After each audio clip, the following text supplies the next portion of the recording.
80% तपाईँले बनाएको कन्टेन्टले चाहिँ तपाईँको क्लाइन्टलाई चाहिँ अट्र्याक्टै गर्दैन।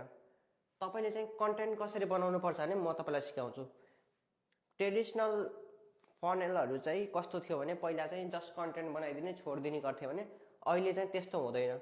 अहिले चाहिँ तपाईँले 70% चाहिँ अवेरनेस कन्टेन्ट बनाउनु पर्छ।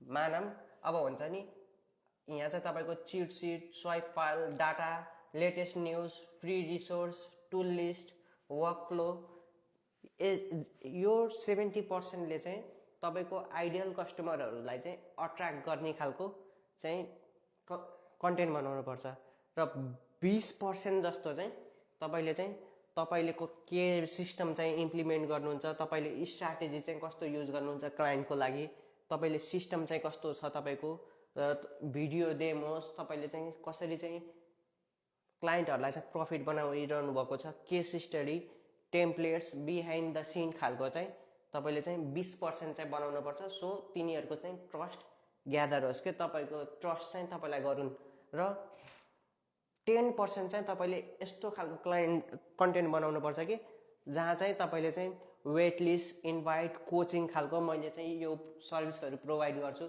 तपाईँले पिच चाहिँ गर्नु पर्यो कि। यसलाई सिम्पल्ली भन्दाखेरि चाहिँ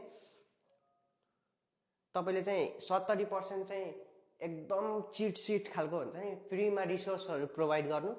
20% चाहिँ तपाईँले चाहिँ त्यसलाई चाहिँ जुन चिट सिटहरू तपाईँले दिइरहनु भयो फ्री रिसोर्स त्यसलाई चाहिँ डेमोको रूपमा देखाइदिनुहोस्। सो तपाईँको चाहिँ ट्रस्ट बिल्ड हुन्छ र 10% चाहिँ तपाईँले चाहिँ पिच गर्न थाल्नुहोस् कि मैले चाहिँ यो सर्भिसहरू चाहिँ प्रोभाइड गर्छु। वन्स तपाईँले हरेक विक यसरी तपाईँले कन्टेन्ट बनाउनु हो भने अवश्य तपाईँकोमा चाहिँ दिनमै 7 देखि 10 वटा क्लाइन्टहरूले चाहिँ इन्क्वायरी गर्छन्, किनकि सेम मैले फलो गरेको छु। सो यदि तपाईँलाई थाहा छैन भने कन्ट्याक्ट गर्नुहोस् आज र म तपाईँलाई यो सम्झाउँछु कसरी चाहिँ तपाईँले आफ्नो बिजनेसमा चाहिँ यो इम्प्लिमेन्ट गर्न सक्नुहुन्छ।